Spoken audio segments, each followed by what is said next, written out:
evening, ladies and gentlemen, and welcome to the Mahoning Drive-In Theater, the largest single-screen drive-in in the United States. We're certainly glad you could be with us this evening. And don't forget, the concession stand is open with all kinds of great things to eat and drink.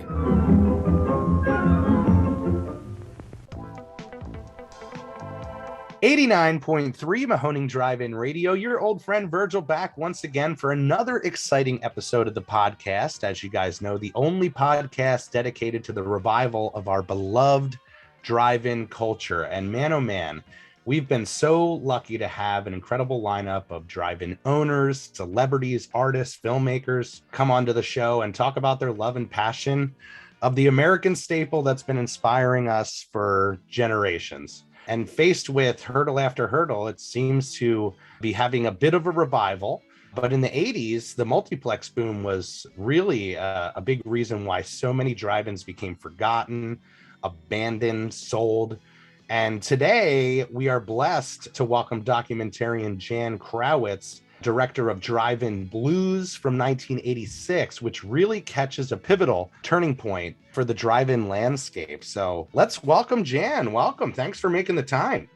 Thanks. I'm happy to meet you both virtually and to be on the show. Thanks so much. So why don't we jump right into it? You know, 1986 was certainly a different time for the drive-in culture. And as we talked about, many ups and downs during the drive-in heyday, but the 80s was really a shift. So why don't you talk about what led to wanting to make this documentary, Drive-In Blues? Sure. So I'd love to say I was conceived in a drive-in or I grew up going to drive-ins, but none of those things are true. My childhood relationship to drive-ins was I grew up in Philadelphia and my grandmother lived in Atlantic City. And between Atlantic City and Philadelphia, there were probably 2 or 3 drive-ins still running. And every time we would go visit her, which was about once a month, and we'd drive home in the evening and you would, see the movies going by on the side of the road. And my sister and I would beg my father to get a flat tire right in front of one of the drive-ins so we could watch the screen. And of course, it never happened. So in fact, the first time I ever went to a drive-in was after my senior year in high school. I spent the summer in California, sort of in a Habitat for Humanity, before there was Habitat for Humanity, building houses in a small farm community. And they had a local drive-in. It was in the San Joaquin Valley.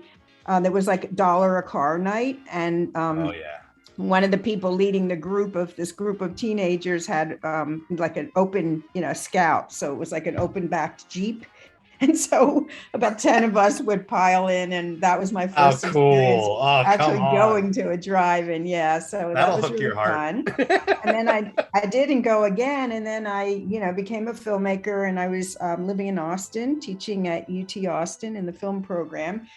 And, again, my joke about Austin is, since it's in the center of the state, no matter which direction you drive to get out of Texas, it takes a day. So, and I moved there in 1980, and by 1983 or 84, I had driven out of Texas in many directions. And I started seeing, what I consider America's answer to Stonehenge, these sort of abandoned drive-in screens looming, and particularly in West Texas, it's so flat, and you would see these things, 20 miles away. And so it was really like a visual prompt to get me curious about, why are all these drive-ins abandoned? Because it wasn't really something that I knew much about the industry or knew that the heyday had been in 1957 and that, as you said, the 80s were a sort of, bleak period.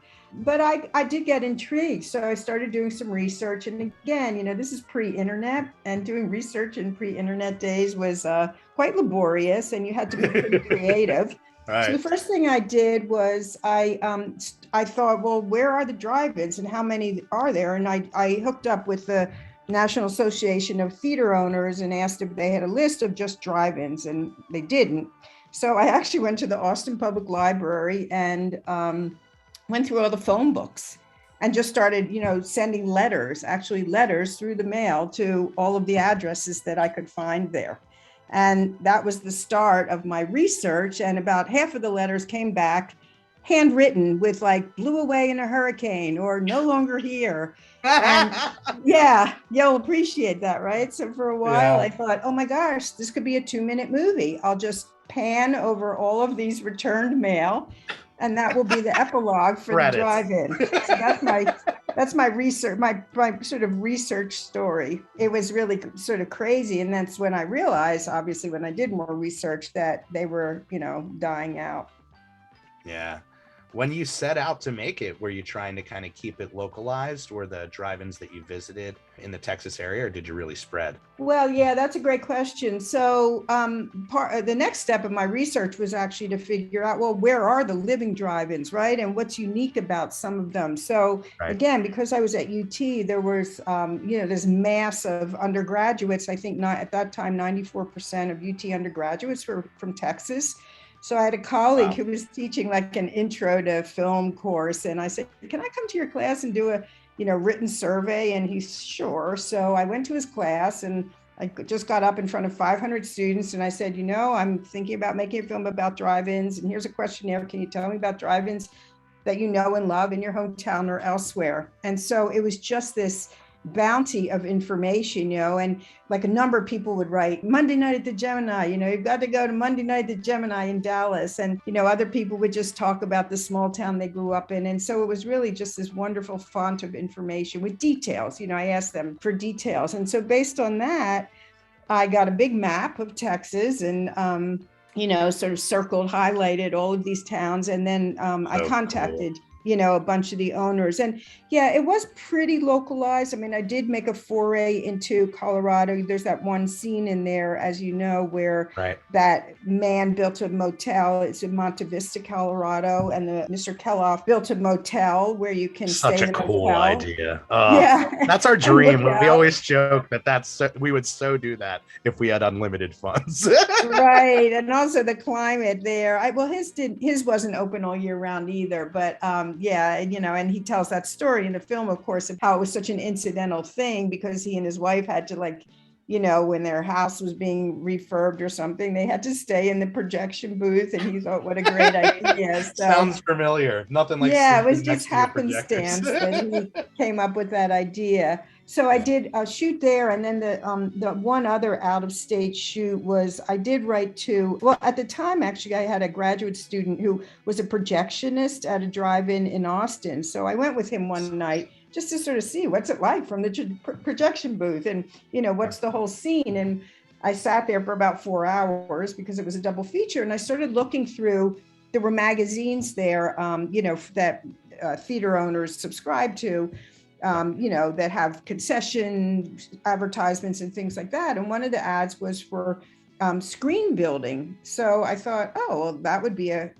great idea. So I took names of like 3 or 4 companies that supposedly built screens. Now I should add, these magazines were quite old, right. At some time they built screens. Right. So I wrote to like probably 3 or 4 companies. And the one that wrote back said, lady, what's wrong with you? We haven't built a screen in, I don't know how many years.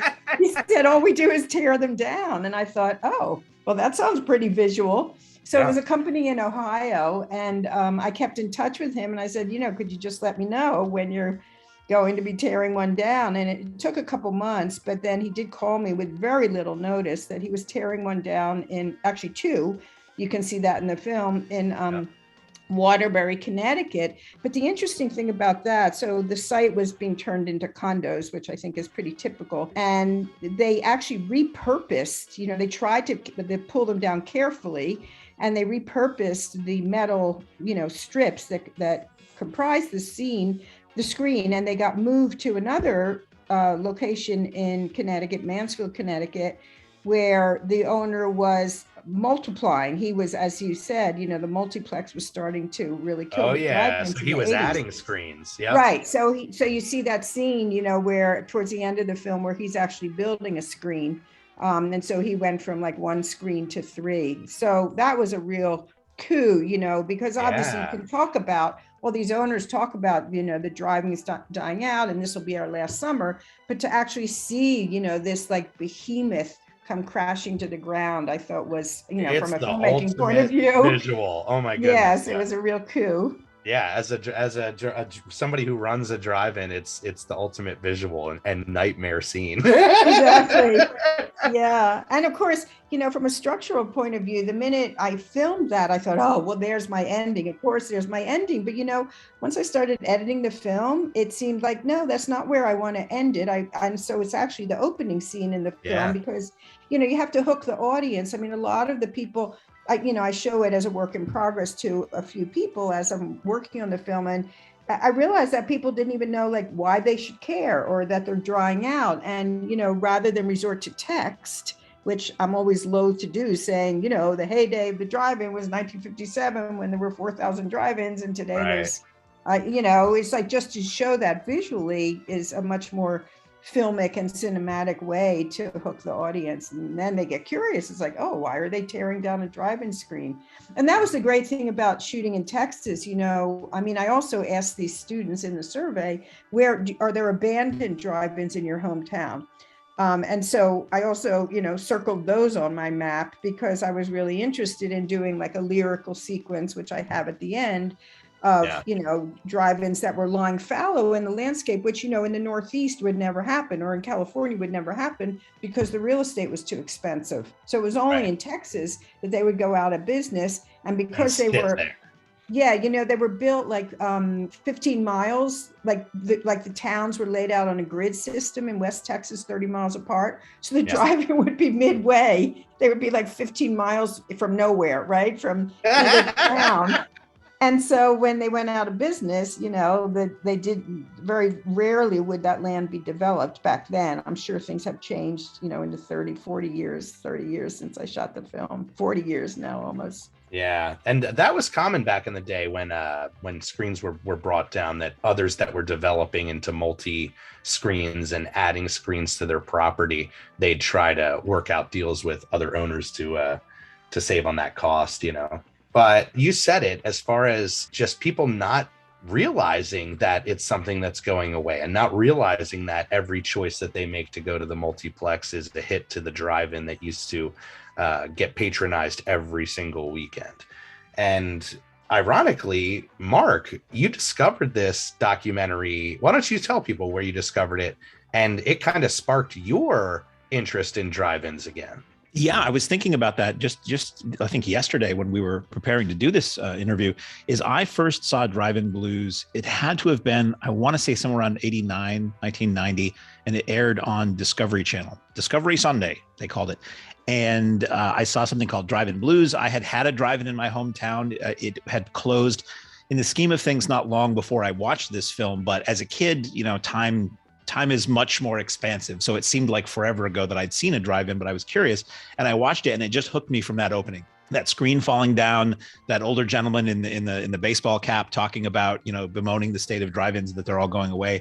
And it really got me to think again about how much I loved going to the drive-in as a kid. And it wouldn't have been for another probably 5 or 6 years until I moved to go to college, and luckily had 2 drive-ins about 45 minutes away in 2 directions from where I lived, that I started going again. And that fueled my fire. And that's why I am doing what I do right now, general manager of the Mahoning. So thank you for making that film, because indirectly you might be the reason why I'm doing this podcast right now.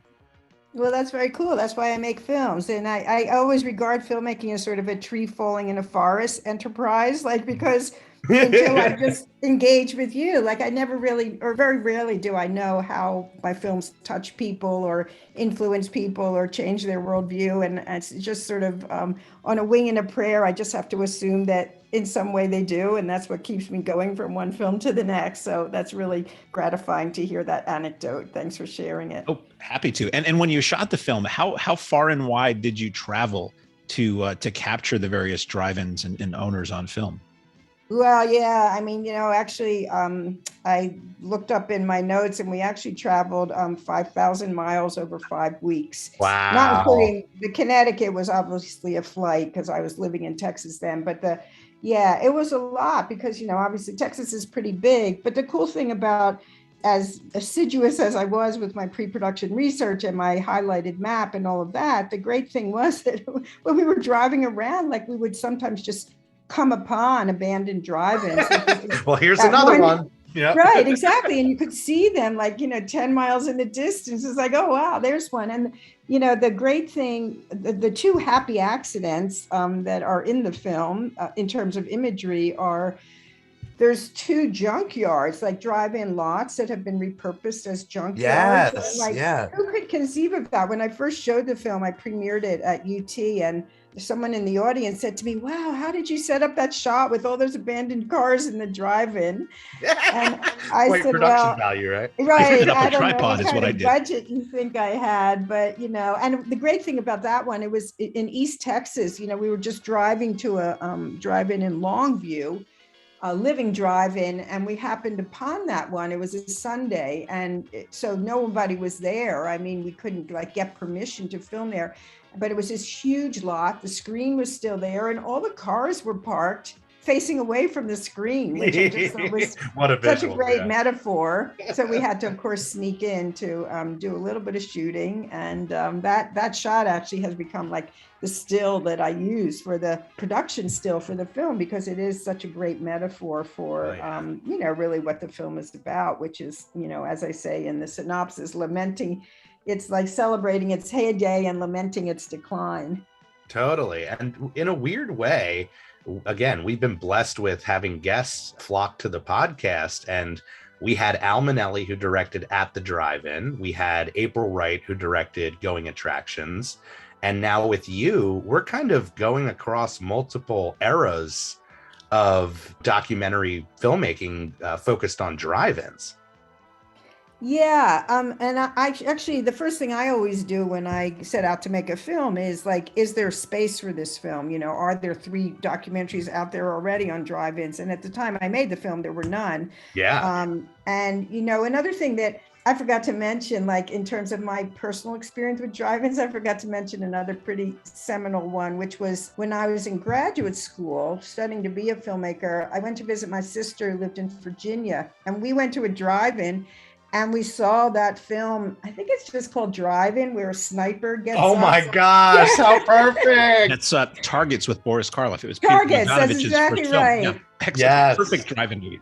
Right, he carves a little holes, in the screen, and then he gets up there and starts picking people off in the drive-in. Oh, yeah. It was such a crazy film to see in a drive-in, and I think I really suppressed that whole experience.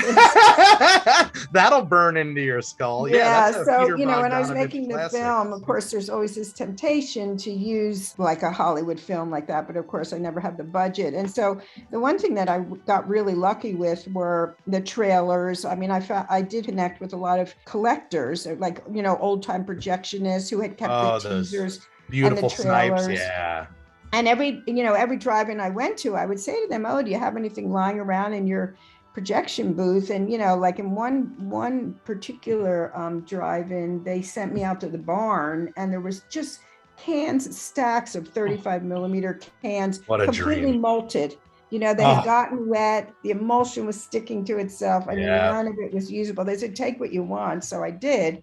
But it turns out that none of it was usable. But then, when I got back to Austin, I did some word of mouth. I did some advertising in Big Reel. And I definitely was able to find, there's that one, it's like your handicapped. The Lover? Oh yeah. Friends. Oh yeah, no, the Lover one, I actually did buy that from Filmax Studios. I want that so badly. When I saw it, I was like, that needs to be on the Mahoning screen. Hey, love bug. Yeah, a couple of them I knew I wanted, like the Welcome to the Drive-In and the speaker one. I actually did purchase them and license them from Filmax Studios, which makes trailers. But there were some definitely unique ones that were like one-offs, just a particular drive-in. It was called a shut-in pass. That's the one where it says, take your friends who otherwise couldn't sit in an ordinary movie seat.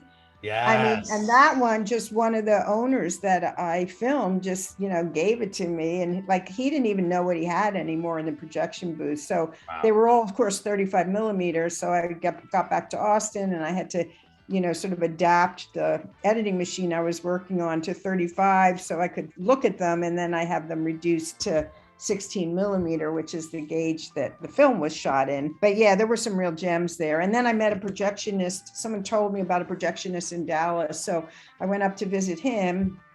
And he had his garage set up as like a screening room with like changeover and everything. He had Awesome. like 2 projectors, movie seats. So he was the one who gave me some of those teasers that are just those little silent ones that, you know, like Teenage Doll. Good.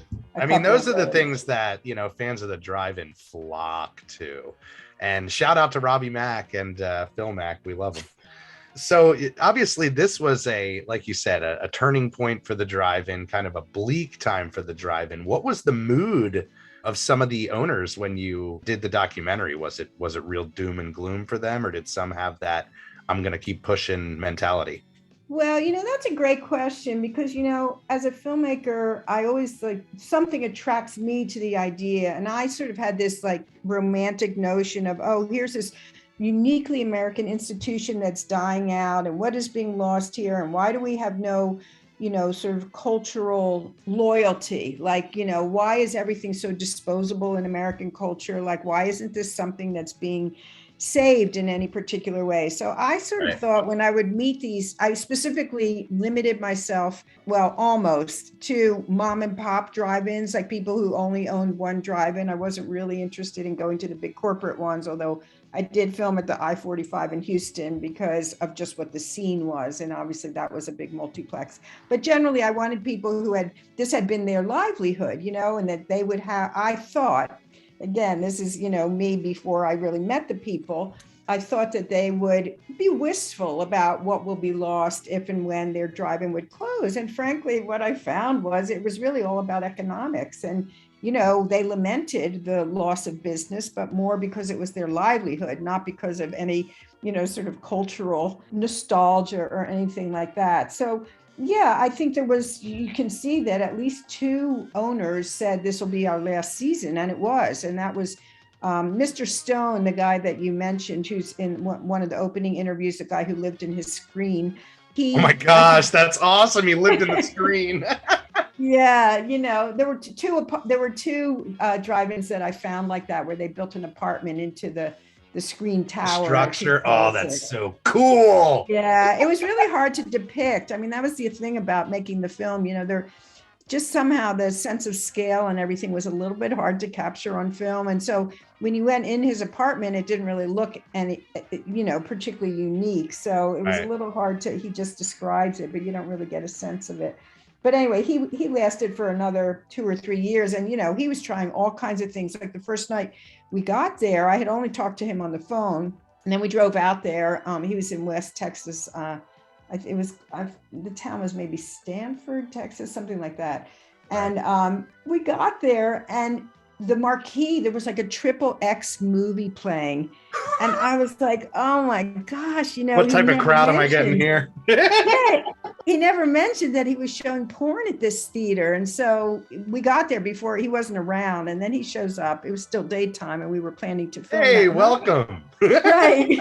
And I said, wow, you know, like, I didn't know that you were showing X-rated films here. And he said, oh, I only do that during the week. Like, it's a family business on the weekend. And fortunately, I think we got there on a Thursday. So I said, okay, then, you know, tonight I'll just hang out and sort of watch, you know, how you open and, you know, snack bar and all of that. So and nobody wants to be filmed. Well, right, exactly. So, you know, sunset happens, and then all of a sudden, like, there's a line of like pickup trucks with like single guys in every pickup truck. I mean, it was just, and so he's in the ticket booth. Mr. Stone is in the ticket booth, and, you know, and he's the one in the film who says he has the largest screen in West Texas. It's like 50 feet high and 84 feet wide. Yep. And I'm sitting there like, you know, chatting with him, whereas behind his head, all these incredible things were going on. Wide.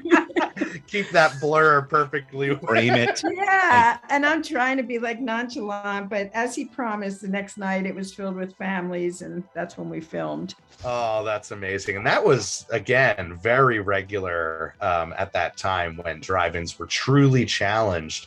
They were looking for anything that they could do to pull in audiences, and that was a niche back then, pre-internet, you know, exactly. You were offering a service, I guess. Yeah. So his lasted, to get back to, you know, how did they feel about it? His lasted another couple of years, but you can tell in the film that he's he's definitely wistful. He's the one who says at the end, you know, they'll be mostly left for nostalgia. I presume the days of the drive-in are numbered very close, very bad.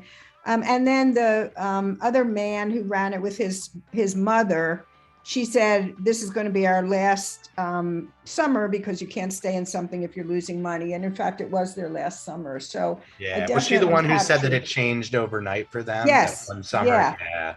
Exactly. And yet that you really feel that. You really feel for them. That's a family that, you know, was running a successful business for years and had the ingenuity and passion to do it. And again, overnight for them, audiences just decided to make their way to the air-conditioned indoors and forget about their hometown drive-ins. And that was the case for sure with my hometown. You felt the hit in the 80s and leading right into the 90s, and they puttered along until they eventually closed. Yeah, and people also attributed it, some of the owners, because I would always ask that question, you know, some of them attributed to the cars being smaller and less comfortable, like during the gas crisis. Right. What other, you know, cable TV they point to. Oh, yeah. It was sort of a, you know, perfect storm kind of thing. I think it wasn't just a single contributing factor that caused them to, and, you know, as the man at the end who talks about doing multiple screens, he says, you know, without the multiple screens, you lose your audience to the multiplexes because they can't compete and get the first run films because they can't keep them there for long enough. Yeah.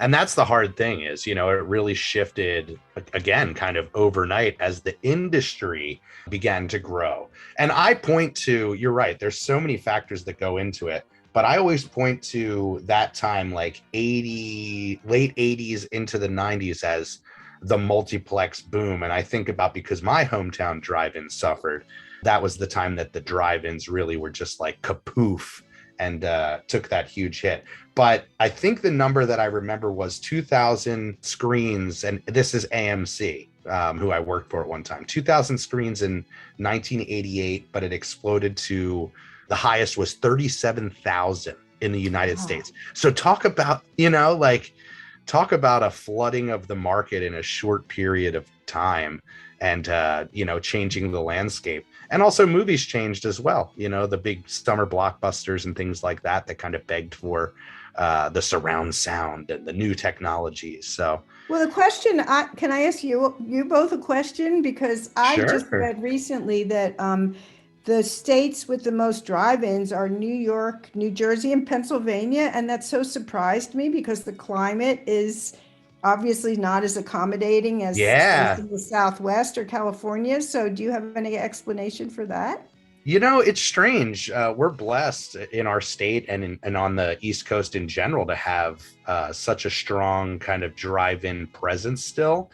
I think, honestly, a lot of it has to do with the locations of some of these drive-ins. They're still in areas that aren't insanely developed. I mean, our area is developed, but we are in an area that's, you know, it's a really small town. So I think it might also have a lot to do with that and the history of it as well, where our state's the home of the oldest drive-in in the country with Shankweiler's. So that might have something to do with the pulse. But Mark, am I wrong in saying I believe 27 drive-ins in Pennsylvania? I don't know the exact number, but there are quite a few, and they all do seem to be set apart from where development is. And the ones that I've visited at least seem to be not terribly close to indoor theaters, where the drive-in still is the main way people see movies outside the home. The hometown appeal. In our case, we have an 8-screen multiplex right up the street from us, and we have another drive-in 15 minutes away. But what we do is so different from everybody else now.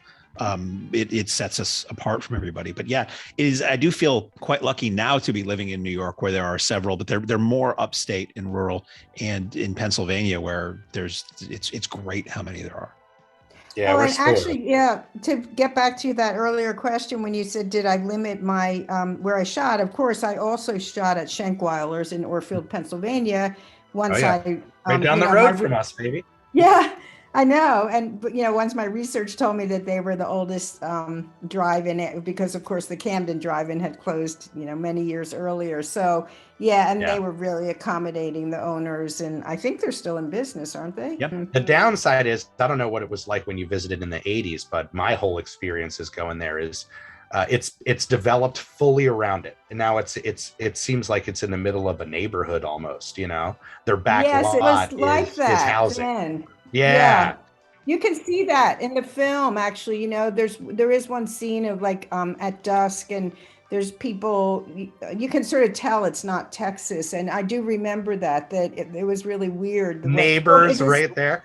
Right, and it's a pretty small lot too. So Yeah, there was definitely. I remember, at least on one edge, like suburbia came right up to the edge of it. it's nuts. And I was always jealous of those people who lived right there. I was like, wouldn't that be the coolest ever? You're just like, come over for a sleepover. We're watching another drive-in movie. So why don't we take a step back a little bit? Where does this fall in your timeline as far as becoming a documentary filmmaker, and what led you to that path, led you on that path to become a filmmaker? Well, it's funny. I always was, as a kid growing up in the 50s and 60s, when I used to go to the movies, it's very weird, but like the newsreel was my favorite thing, like not the cartoons and not the but I totally loved the newsreels. And I never, the newsreels obviously existed in movies until 1966 when TV news came in. And that totally precipitated the demise of newsreels, which to this day, I still miss them. So that's just, in the back pocket there. Like I never really consciously thought about, but the seed was planted young. Filmmaking, right? But then I went off to college, and I had an opportunity to make a little, like 8mm movie when I was in high school. I just went to a public high school in Philadelphia, and there was, just an 8mm camera sitting around in this graphic arts class I took, and I really enjoyed that. And then I went off to college and thought I'd be a social worker, and then, somehow dropped out for a while, came back and realized that, wait a minute, I don't want to be a social worker, but I do want to do good things in the world. And documentary, just somehow it all fit into place that I could be sort of, pursue this love of film that I had. And even my freshman year in college, I took a course in like documentary, studies, like looking at films. And so I was always attracted to documentary. I never saw it as a means to an end being narrative film. To this day, I love narrative films to watch, but it's not something I ever wanted to do. So then I ended up majoring in film and photography in college, and went to grad school at Temple and got my MFA. And at that time, it was just a documentary program. So I really was like, sort of straight and narrow, like this is what I wanted to do. And that's when I started thinking about like the newsreel and how much I loved them. And, in some of my films, I have worked a lot with archival footage, and actually the project I'm working on now is 100% archival. So I'm always still really attracted to a lot of that material. And you can see, obviously, there's archival in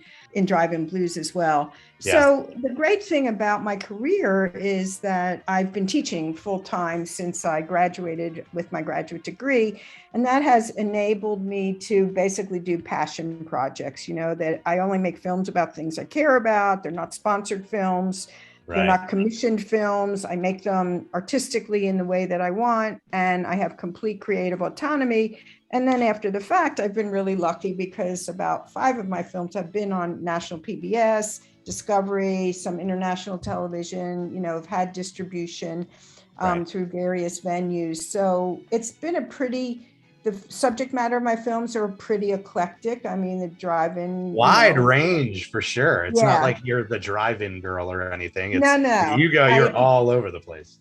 Yeah, and it's just whatever happens to attract me at a particular time. I think thematically, you can't look at the work and say, oh, I'm interested in, I'm not Ken Burns always making historical films, or I'm not, making political films or advocacy films. I mean, I think I make films about people, and, films that aren't topical in terms of if they take me 4 years to make, they're going to be just as valuable, hopefully, in this case, in 35 years. And so, 2 of my films made 20 years apart are about little people. And that's the only time I ever went back and revisited a subject. And when I first made Little People, which was a co-direction, came out in 1982, I never imagined that I would follow up with these same people 20 years later, but for a number of reasons, I decided to do that. And so in 2004, a second film about some of the people who appeared in Little People came out, and that's a film called Big Enough. Oh, that's so cool. Yeah. A follow-up, so you go back and visit the subjects in the first movie.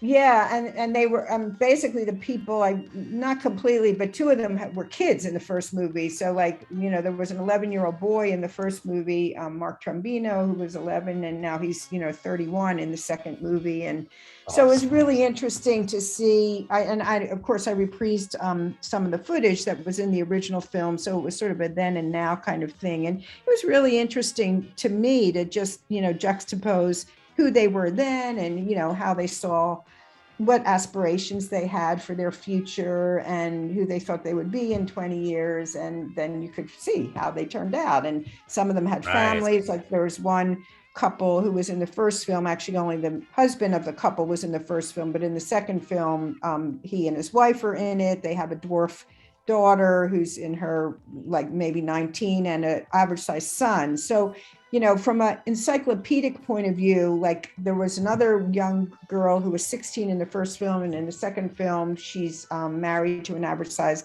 man. And then there's another couple who has two dwarf kids. So like I hit every permutation, just, if there's such a thing of central casting in documentary. You're like, I got them all. Yeah, because, these are the things that the average size audience is curious about. Oh, well, do dwarf couples have dwarf kids? And, sometimes yes, and sometimes no, there's genetics involved. And so anyway, those were two of my films. And I think, pretty important films for me personally, because like you said, in terms of, how Drive-In Blues sort of, left some sort of imprint on you.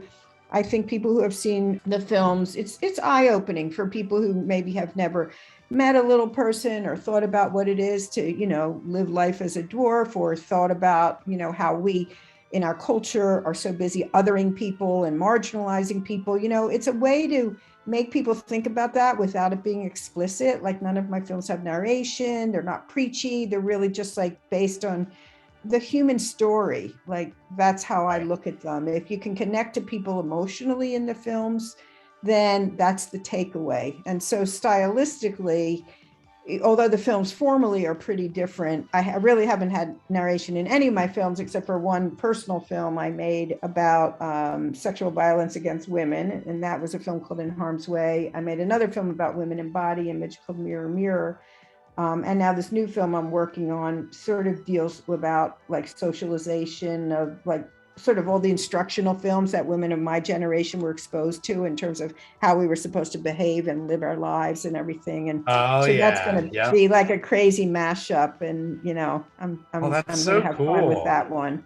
Yeah. I mean, we are a magnet for creatives, and I know that our audience is made up of nonstop creatives. That's why we love going into the backstory of what inspires somebody, what leads them on their path and all that stuff. But why don't you tell us, I mean, so many of these people listening would die for a career that spans as long as yours has. Has your process changed? I mean, obviously the technology has shifted, but has your process and approach changed at all over the years?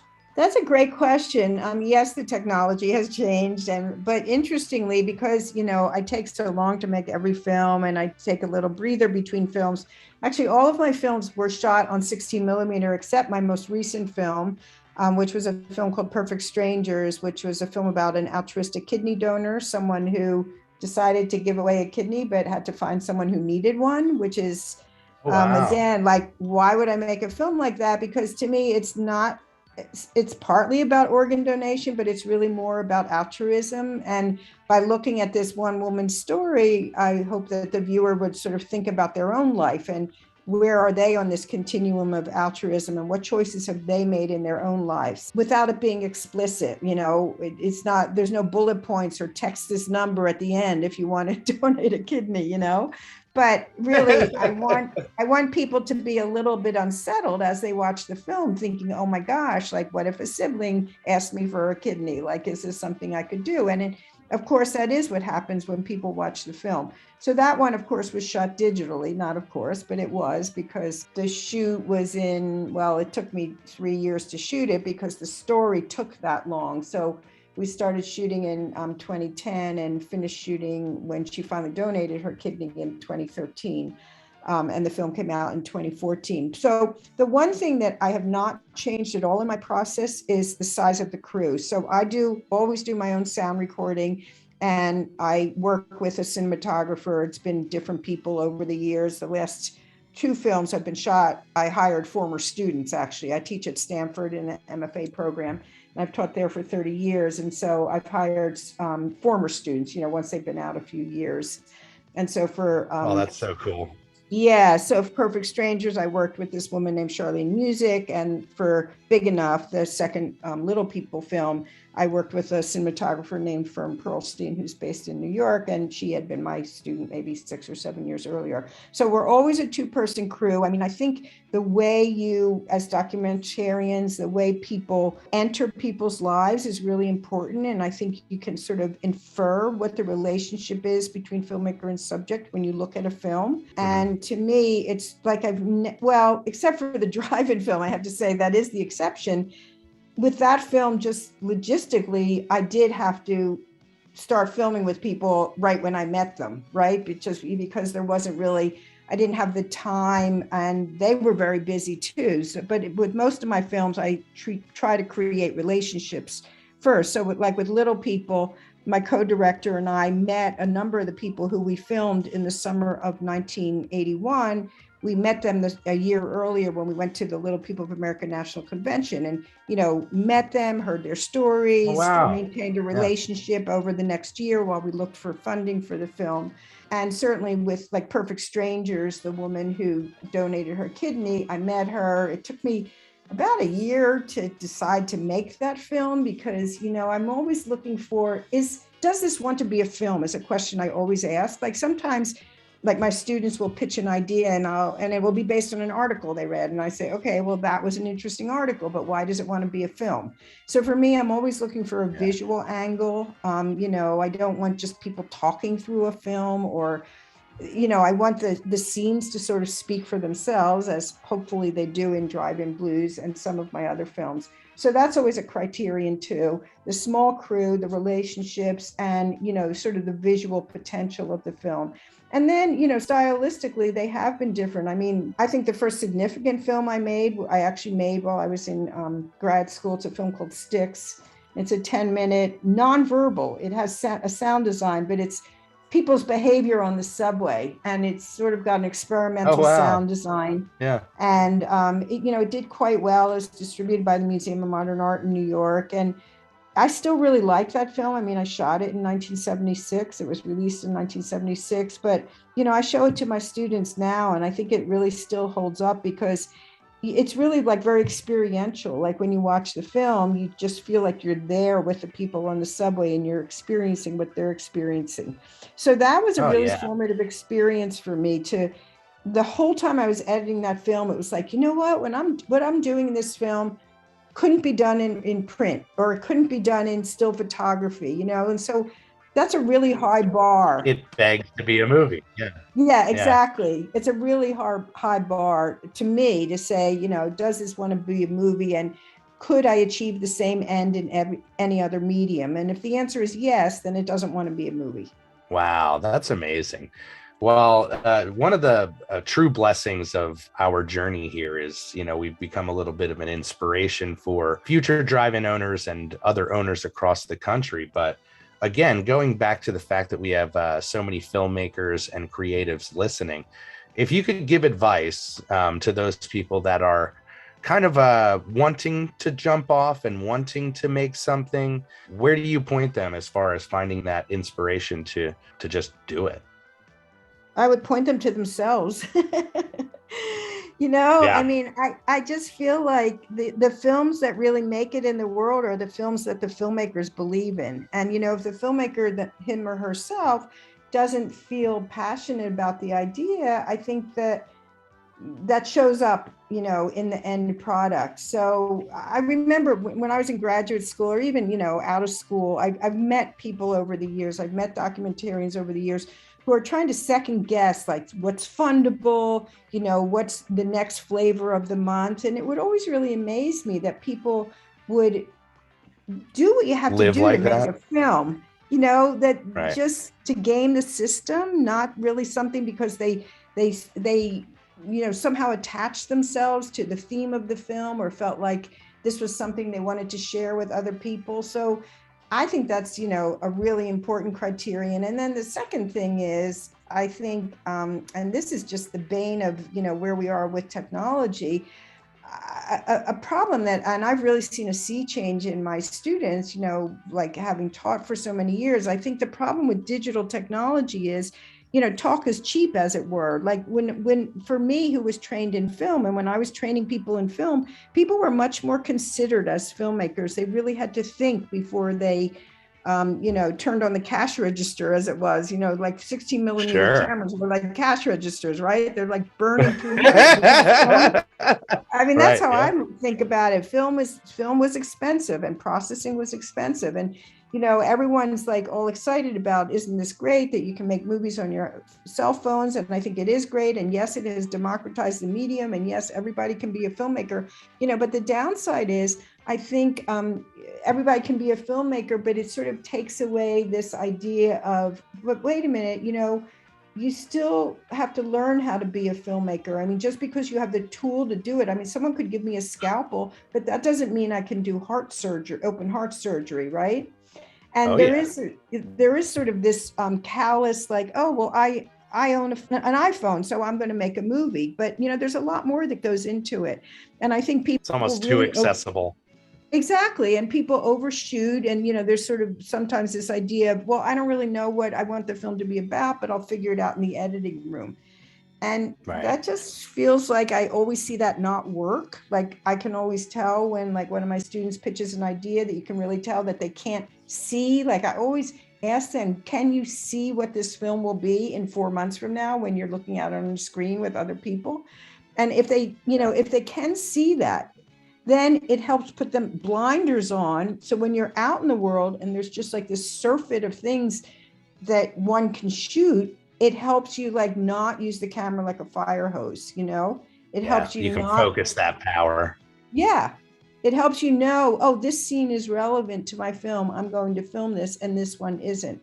You just sort of have to stay the course, which is not to say, you shouldn't be nimble as a filmmaker. And when unexpected things start to happen that are related to what you're making the film about, of course you should, include them. But I do feel, I go to film festivals where people sort of get up and say, oh, we shot 500 hours for this 1 hour film. And, they sort of say it like it's a badge of honor. Right. And I just feel like, wow, like who would ever admit that? That's terrible. Does your editor still talk to you?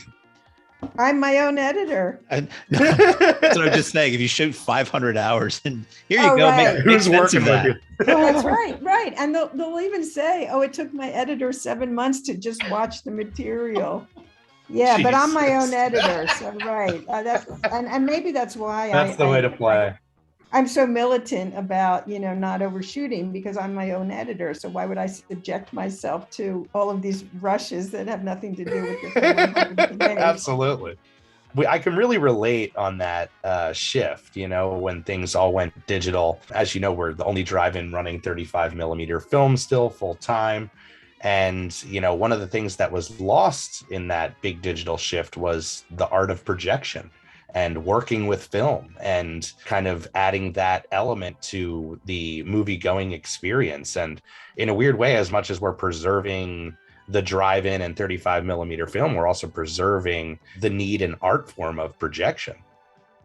That's great. Yeah. And so what do you think would be lost if you switched to, digital projection? I mean, again, I've ran indoor movie theaters, and the big difference with the indoor market now is you're truly renting a seat. You're going in, the minimal face-to-face experience with people. It's insanely sanitized. And when it comes to the presentation, the move now is the crispest, cleanest presentation out there, and just like our love of vinyl records and the sound of vinyl records, there really is a feel and a difference when it comes to a lived-in 35 millimeter print that has, made the rounds across the country. And I think that's something that truly is lost if we were to make the shift beyond the fact that, if there weren't places like us that were doing this, 35 millimeter does become a dead medium. Projection does become a lost art. So that's the thing I'm so proud of at the Mahoning, is that it truly is a preservation house as well as a functioning, thriving museum. None of that's to say that we're trying to show bad prints. We're as thrilled as anybody is when we get a pristine print that we can. Oh, absolutely. Like opening weekend. A lot of it too is, we welcome people into the projection booth to see how it works, and people are amazed. Number one, that they can go in the projection booth, but just to see how for us it worked, and for how so many years it worked with the 2 projectors and reel changes and all of that. And and not even thinking about it. People are thrilled when we say, do you want to hold a reel of this film that's your favorite film of all time? And to physically hold, what will be projected that night is something that most people never had the chance to experience before. So that's so great. Do you use a platter system, or do you really still have them on reels? It's the reels. Reel to reel. Yeah. So many studios and collectors don't want their prints going on the platter system where you have to cut the heads and the tails off. So in order to get prints at all, we have to be reels. We were platters for a good number of years, but just before I think we went retro, we went back to the 2 projectors. Oh, that's so great. Well, where I live in Palo Alto, there's David Packard of Hewlett-Packard fame is a real film buff, and he's been working with the UCLA Film Archive to restore a lot of their prints. And so then they show them in 35 millimeter at this downtown movie theater that he restored. And as you said, and they have an organ too that comes up at intermission. I love it. Out of the bowels of the theater there. Beautiful. It's pretty terrific. I'll tell you. Yeah, it's a beautiful thing. And again, a passion, it's something that when we jumped into this, it was purely, we love drive-ins. We want to do everything we can to help our local drive-in, and the natural shift of the industry and what we went through. It's been a real ride for sure.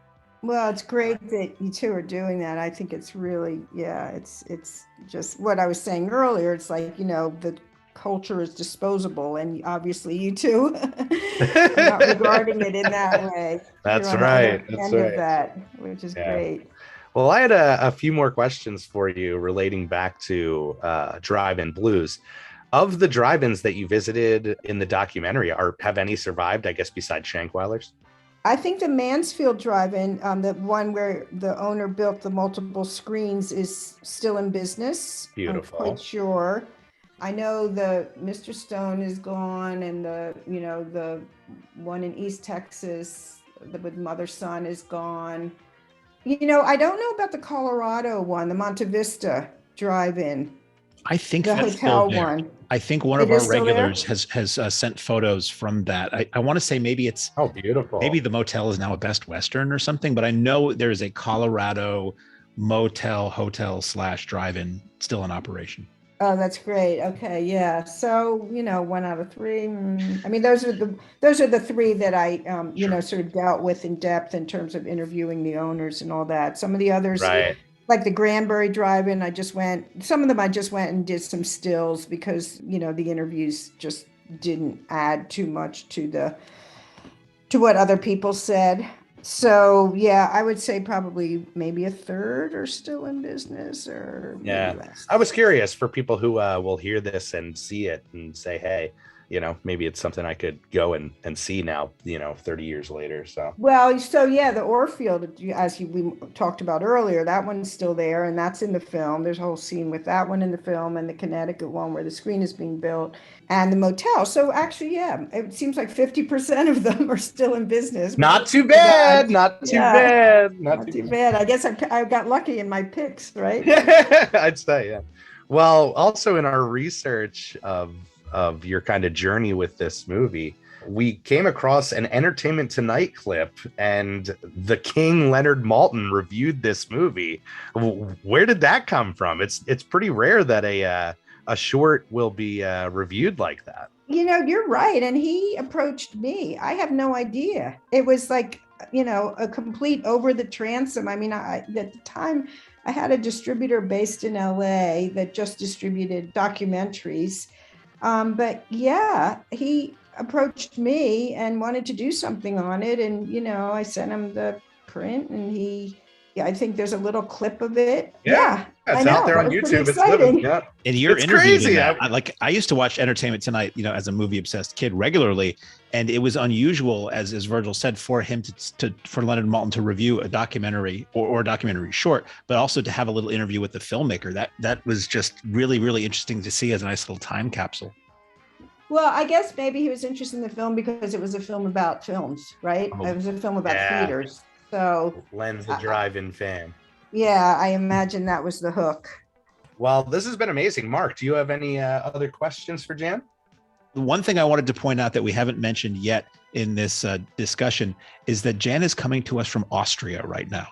And you have the record, and probably will maintain the record. We'll send you the big gold belt in the mail of the person we've spoken to farthest away. And also one of the best sound qualities we've had from anybody. So apparently the key is to speak. Yeah, I'll tell you. Speak to somebody on the other side of the world, and it sounds great. Well, I'm just sitting here on my laptop, only 6 hours away from you. Of course, I'm 9 hours away from my home in California. Right. So this is 6 hours.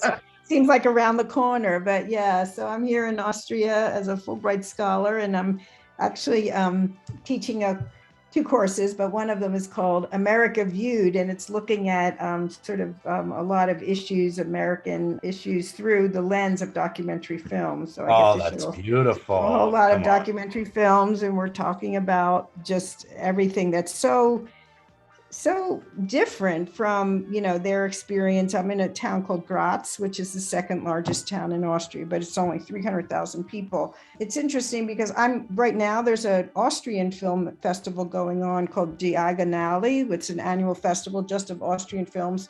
And today I went to a couple documentaries, that are about Austria, and it really gave me an appreciation of what my students here experiences of watching the films that I'm sharing with them, because, it's really different than teaching these same films back at Stanford, where I can know the baggage that the American students bring to the films that I'm showing them. But Here I can't make those assumptions. And so not only are we talking about the filmmaking and film issues and making them more visually literate, but also talking much more about the contents of the film, whether it's, Black Lives Matter or gun control or economic disparity. I mean, pretty much anything I introduce is new and fresh, and they're writing response papers. And so I'm learning a lot from them in terms of how they're responding to the films and the things that engage them or confuse them or, surprise them. So it's been incredible. I've only been here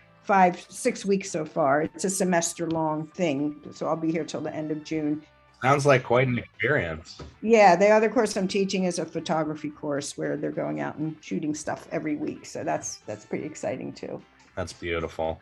Well, again, we can't thank you enough. Why don't you let the listeners know where they can find information on you or purchase the works? Yeah, sure. So I do sell Drive-In Blues. It's like $22.99 or something like that, including postage. Off my website, all my films are available on my website, which is just my name, jankrawitz.com. And all my films are there with trailers on each and synopsis and press and everything else about me. Thank you for making this movie. Again, it's touched the lives of so many, but it again ignited that love, that attention, that light shined on the drive-in at the perfect time. And again, inspired some people and led them on their paths. Right, Mark? That's true with me, at least. Well, thanks. Absolutely. I feel like you two are kindred spirits. So I'm glad we were able to connect in this podcast. Absolutely. This is great. When you're back home in California, when me and Mark make the off-season trip, we're going to come out and see you and we'll get some lunch. Well, that sounds great. Now, tell me exactly where the Mahoning is located. We're in Lehighton, Pennsylvania, which is a little bit above Allentown, or if you're thinking about in terms of Shankweiler's, we're about a half hour north of Shanks. So, if you're ever out here on the East Coast. Town many times. So next time I come through there. Hopefully it's during the season and you can come out and see the madness. Yeah, that would be amazing because I have relatives in Hazleton. So. Oh, come on. Yeah, neighbors. I love it. Yes. Oh, that's great. Well, thank you. Keep doing what you're doing and stay awesome. Yeah, you two keep doing what you're doing as well. It's really terrific. Oh, bless you. All right. On that note, Jeff, take it away, my friend.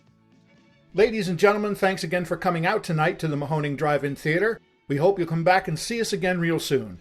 The exit is on the right-hand side of the screen at the front of the field, and most importantly, have a very safe trip home.